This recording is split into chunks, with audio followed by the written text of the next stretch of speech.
On this week's episode, we preview our first prom ever, give you tips on how to master the ACT, take a trip to the zoo, and review our trip to the Skills USA state competition. The Spartan Times starts now.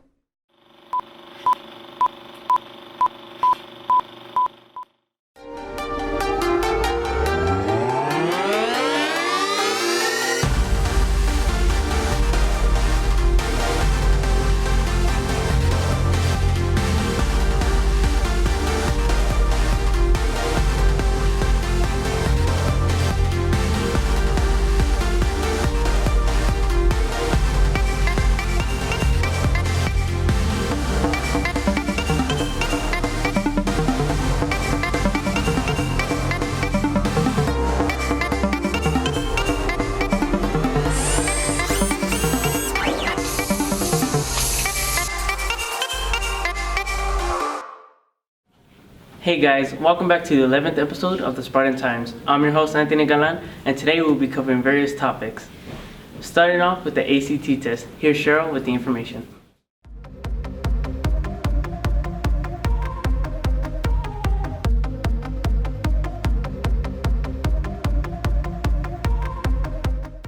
Hey guys, I'm Cheryl, here to give you the scoop on all things important. Juniors, most if not all of us took SATs recently. To check out those scores, go to collegeboard.com. Now let's get to it. All colleges require SAT and or ACT scores. But wait, I haven't heard anything about ACT testing. Well, I'm here to fill you in. The next available testing date is June 10th, 2017. If you wish to ACT test on this date, register by May 5th, 2017 for only $39.50. To take the writing portion of the test, it will be an additional $17. As for SAT, if you would like to retake it, or if you are a sophomore and want to get a jump start, the next test date is June 3rd, 2017. Register by May 9th for $43. If you want to take the essay portion of the test, the total will be $54.50. Check out PrincetonReview.com for more info. This website offers free practice tests, so don't miss out. For additional practice, it may be a smart idea to invest in prep books. You can find the official SAT Study Guide of 2018 and the 2018 edition of ACT Prep Plus at Barnes & Nobles, each for less than $20. If you're low on money, then you can still go check these books out at the El Paso Public Library. Still not convenient? Well, guess what? We have prep books in our own school's library. Walk on down and check them out today. Well, Spartans, I hope this information was helpful. I'm Cheryl, now back to the studio. Thanks Cheryl, I'll take those tips into consideration. Recently, a couple of our AV students went out to a state competition for Skills USA. Here's Matt and Abby with the details. What's up, Spartans? My name is Matthew Thomas. And I'm Abigail Blanco. And today we will be recapping our trip to Corpus Christi for the Skills USA state competition. Let's see how it went. This past April, students from all different fields competed within their district. This event was sponsored by Skills USA, a national organization dedicated to training the future of America's skilled workforce. Matthew and I, along with other students from Pebble Hills, were able to compete in the state level due to our first place victory in district. They're always arguing. You're so worthless. Amy, I'm just trying to help. You're an idiot. Yeah, it's too bad.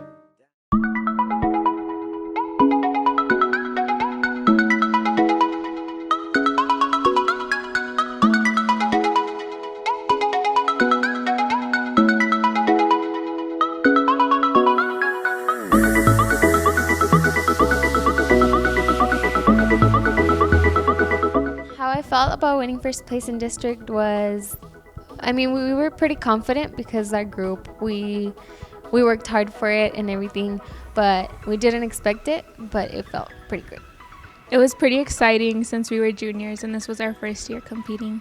My favorite part of the trip was socializing and bonding with other people, getting to know other people, and competition as well. It would have to be the bond that I got to create with my cosmetology friends, and also with our teacher. We kind of all got closer during that trip.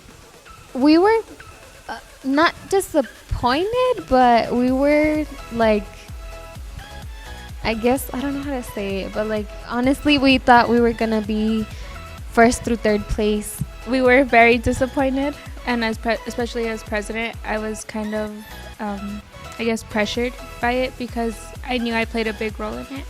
But I know that next year we're definitely going to win state. I think maybe it was the fact that we were competing against seniors and maybe they had already had experience. And since it was our first year, for our first year, I think we did pretty well. We made it to state, right? So I think maybe just having more experience, and hopefully that will make us better. Probably our mindset, because we went in not really knowing how to be completely confident about what our contest was about. So I would say that I'd push my team to be more confident in what they have to bring. To be better, we need to take our practices more serious because they were more fun and games than anything else. I think I would. I think as a group, as we competed, I think we are going to compete next year and hopefully strike for first place in state. Definitely. Well, there you have it, Spartans. We highly encourage you to join Skills USA and win district and maybe even state. Now back to the studio. Thanks, guys. I wish to join Skills USA next year. Next up, prom. Everybody's perfect night. But do you know how much it really costs? Here's Desiree with the story. Guys and girls agonize whether the answer will be yes or no when they ask a guy or girl to prom. It's come to the time of any high school student's life where he or she is faced with prom night.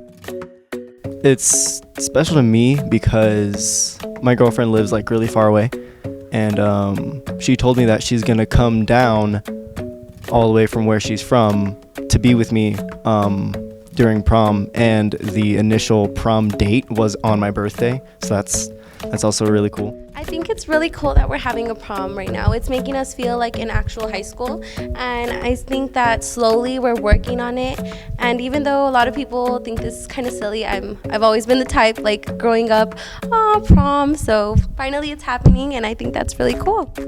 I feel prom is a very good experience for people, the idea that we get to have it junior year instead of just seniors.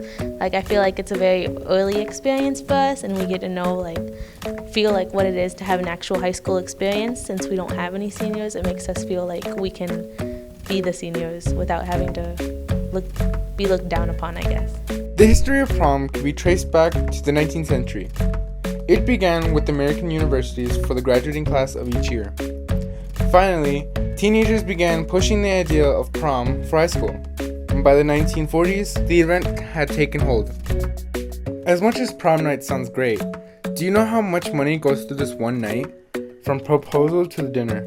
I think a lot is money spent because girls, they get their hair done, they buy dresses over $200. Guys have to buy tugs, and then if they want to go out, they have to rent a limo and then dinner. Probably $800. Maybe $300. Is that good? It's about maybe $300. I wouldn't spend more than $300, $200. It can cost anywhere from $200 to $2,000.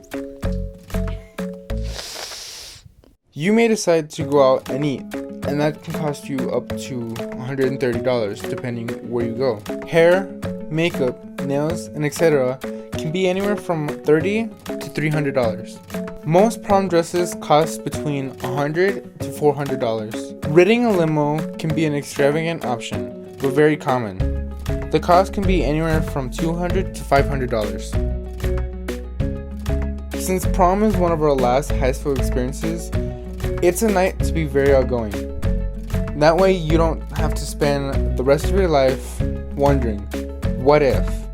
But also, stay safe and don't do something you might regret one day. Reminder, our first ever Spartan prom will be May 20th at 8 p.m. to 12 midnight at Fort Bliss Centennial Hall. Tickets will be sold for $40 before and $50 at the door. Thanks, Desiree. Does prom have you stressed out? Take the day off. Go to the zoo. Here's Daphne with the story. I recently had the opportunity to go to the zoo and had a chance to interview the zookeepers and see how they impact the animals' lives. The zoo is not only a home to many animals, but it is also a place where kids get to learn about these many species. My name is Amanda Leverett, and I'm the Africa Collection Supervisor at the El Paso Zoo. We have daily Meet the Keeper programs, animal encounter programs. The kids may not have to, may not be able to directly touch the animal. Only in certain cases do we allow that. So in general, they would just be, in the area of the animal while the keeper worked with the animal, or while the educator talked about what the species that they have. But most of the time, if it's an education animal, the educator will actually hold the animal. They do occasionally let kids come up and give, one little touch of a tortoise or something like that, and then we have them disinfect their hands afterwards. But in general, we don't really allow, touching of the animals. We actually are going to be getting African wild dogs, painted dogs. Those are supposed to come in April. They will be on a quarantine period after that. Like, we quarantine every new animal that comes in for their health and for our existing collection animals' health. And so we're hoping that they'll be on exhibit by the summer. We do also have a new hoofstock animal called Attics. You guys can come down and see them, and they're going to be on exhibit with the giraffe. And they have really long sort of spiral horns, so they're really neat to look at. We have safety procedures here that we have written policies on. We have different codes that we announce over the radio for different animal escapes. So if it's a really dangerous animal, we would say a code red.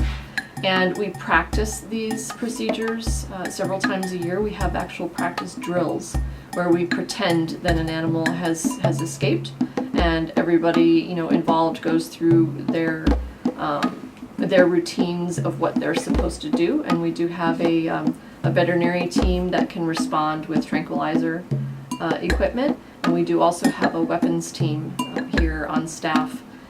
If necessary, can respond with weapons if the animal were to get into a situation where where a human being was endangered.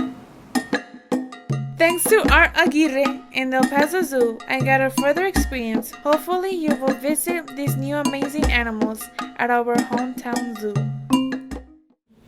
Thanks, Stephanie. That looks like a lot of fun. That's it for today's show. Check us out on social media. Peace.